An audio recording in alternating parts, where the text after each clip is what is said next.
ఆదోని జిల్లా కేంద్రంగా ప్రకటించాలంటూ CPI party ఆధ్వర్యంలో ధర్నా చేపట్టారు. ఆదోని ప్రాంతం చుట్టుపక్కల ఉన్న నియోజకవర్గాలు ఆలూరు, పత్తికొండ, ఎమ్మిగనూరు, మంత్రాలయాలను కలిపి ఆదోనిని జిల్లాగా ప్రకటించాలన్నారు. కర్నూలు జిల్లా కేంద్రం అన్ని నియోజకవర్గాలకు 100 కిలోమీటర్లు ఉంటుంది. ఆదోని కేవలం 35 కిలోమీటర్ల దూరం ఉంది.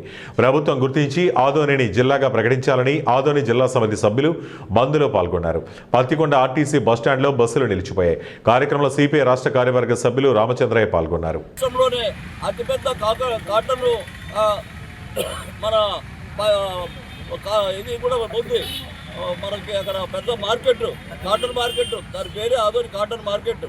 అదేవిధంగా రాయలసీమలో కాకుండా అక్కడ కర్ణాటక నుంచి, అక్కడ తెలంగాణ నుంచి, మహారాష్ట్ర నుంచి కూడా ఆ మార్కెట్ విశేషంగా వస్తారు. మరి ఈరోజు మనం బాగా ఆలోచన చేస్తే ఏది ఏమైనా ఆదోని అనేది మరి తక్షణం డిమాండ్ని సాధించాల్సిన అవసరం ఉంది. ప్రభుత్వం కూడా గుర్తించాలా. అయితే చంద్రబాబు నాయుడు ఏం చెప్తున్నాడు, ఈ జిల్లాల ఏర్పాటు కోసము మేము కమిటీ వేసినాము, కమిటీ ముందు అక్కడ ఉంటున్న ప్రజాప్రతినిధులు ఎవరు కూడా చెప్పలేదని చెప్పి ఆయన చెప్తున్నాడు. మరి కమిటీ ముందు చెప్పాల్సిన ప్రతినిధులు ఆదోని ఎమ్మెల్యే కానీ, ఎమ్మినూరు, పత్తికొండ, అదేవిధంగా మంత్రాలయము, వీళ్ళు ఎమ్మెల్యేలు దాన్ని దృష్టి తీసుకోవాల్సిన అవసరం ఉంది. అయితే వాళ్ళు ఏమీ మాట్లాడడం లేదు. మరి ఎమ్మినూరు ఎమ్మెల్యే ఆయన ఏం చెప్తున్నాడు, ఎమ్మినూరు జిల్లా హెడ్ క్వార్టర్ చేయాలంటున్నాడు.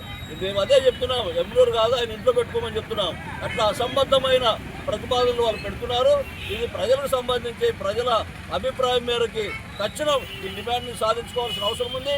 ఆదోళనలో ఇప్పటికే మెడికల్ కాలేజ్ వచ్చింది, ఇతర వనరులు కూడా ఉన్నాయి. జిల్లా కలెక్టరేట్ కానీ అనేక రకాలుగా వసతులు కూడా ఉన్నాయి. రైల్వే కూడలు ఉంది.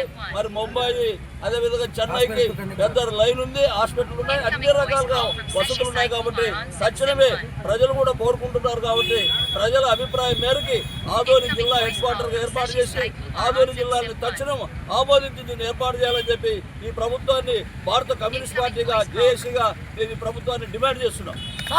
లేదు, తాగునీరు లేదు, ఉద్యోగాలు లేవు, వైద్యం అంటే కర్నూలు పోయినప్పుడు మనిషి చనిపోయే పరిస్థితి ఉంది. యువతకు భవిష్యత్తు లేని ప్రాంతం ఇది. కాబట్టి ఖచ్చితంగా